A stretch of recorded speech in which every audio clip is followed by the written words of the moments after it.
Guys, inihaw guys. Gawin sisig natin guys. Tainga ng baboy. At inihaw natin para gawin sisig. Sisig.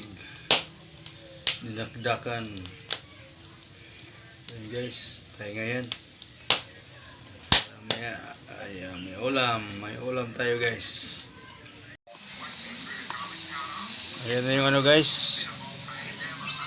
Yung sisig.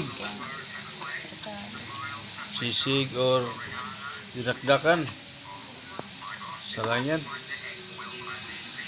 Nagayat na. Alay mo, asin. Ma'am, nagtitinda lang ano sa labasan, ma. Indian food sa labasan. Sa tawid? Sabi. Yung nakita natin doon sa ano. Chicken biryani, meron sila chicken biryani. Yung nakita natin doon sa... Tapat na ano, yung mga inasal. Yung nakita natin doon sa ano ba?